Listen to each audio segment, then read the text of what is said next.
முதலில் கடவுளின் அரசு. Praise the Lord.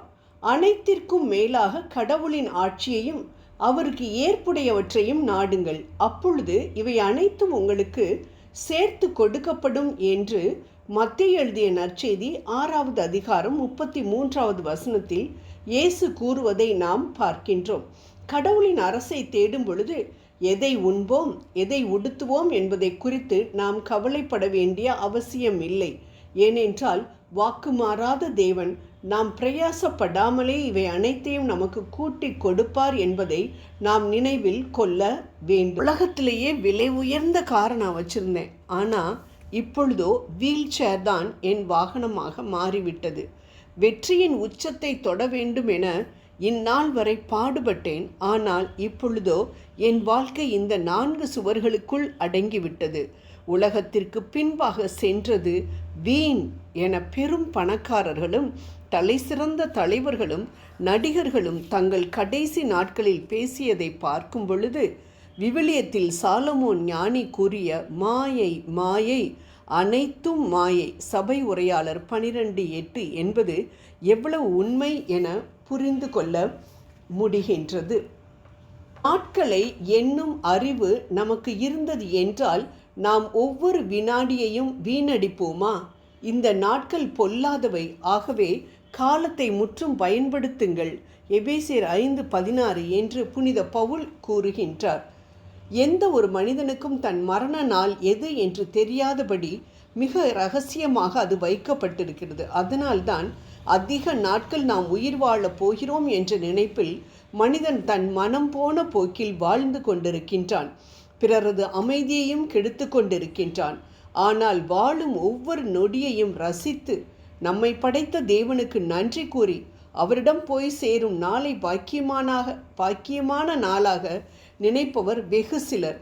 அவர்களுள் ஒருவரான புனித பவுல், நான் இப்பொழுதே என்னை பழியாக படைக்கின்றேன், நான் பிரிந்து செல்ல வேண்டிய நேரம் வந்துவிட்டது, நல்லதொரு போராட்டத்தில் ஈடுபட்டேன், என் ஓட்டத்தை முடித்துவிட்டேன், விசுவாசத்தை காத்து கொண்டேன், இனி எனக்கென வைக்கப்பட்டிருப்பது நேரிய வாழ்வுக்கான வெற்றி வாகையே, அதை இறுதி நாளில் ஆண்டவர் எனக்கு தருவார், நீதியான அந்த நடுவர் எனக்கு மட்டுமல்ல, அவர் தோன்றுவார் என விரும்பி காத்திருக்கும் அனைவருக்குமே தருவார் என்று 2 தீமோத்தேயு 4:6-8 வரை பெருமையோடு கூறுவதை நாம் பார்க்க முடிகின்றது.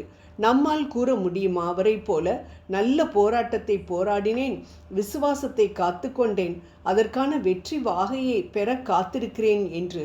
சிறு துன்பம் வந்தாலும் ஏன் எனக்கு இப்படிப்பட்ட துயரம், எனக்கு மட்டும் ஏன் இப்படிப்பட்ட துயரம், ஆண்டவரை உமக்கு கண்ணில்லையா காதில்லையா என்று புலம்பி சோர்ந்து போய்விடும் மனிதர்கள் அநேகர். கடுகளவு நம்பிக்கை இருந்தால் நீங்கள் இந்த மலையை பார்த்து பெயர்ந்து அங்கு போ என கூறினால் அது பெயர்ந்து போகும். மத்தேயு 17:20. உலக அறிவு பெருக பெருக அனைத்தையும் அறிவு ரீதியாகவே சிந்திக்கும் நம்மிடம் எப்படி கடுகளவு நம்பிக்கை காணப்படும்?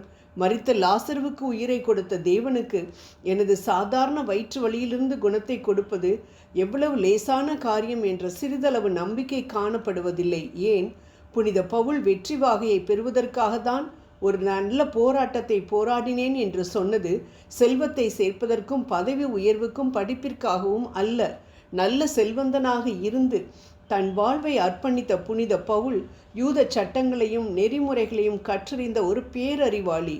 ஆனால் அனைத்தையும் துறந்து நற்செய்தி பணிக்காக தன்னையே அர்ப்பணித்த புனித பவுலால் இதை மிகவும் எளிதாக சொல்ல முடிந்தது. ஏனென்றால் நற்செய்தி பணிக்காக அவர் ஓடிய ஓட்டமும் போராட்டமும் அப்படிப்பட்டது. அதேபோல் நாமும் ஆண்டவருக்காக ஓடுவோம், பாடுபடுவோம்.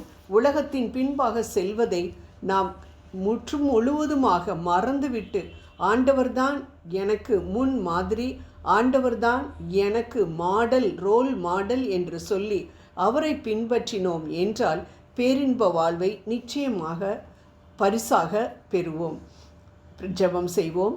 அன்பின் தேவனே, பணம், படிப்பு, பதவி என்று உலகத்தின் பின்பே சென்று கொண்டிருக்காமல் உமது அரசை தேடும் பொழுது இவை அனைத்தும் எங்களுக்கு கூட்டி கொடுக்கப்படும் என்பதை மனதில் வைத்து எதிலும் உமக்கு முக்கியத்துவம் கொடுத்து வாழும் வாழ்வை எனக்கு தருவீராக. ஆமேன்.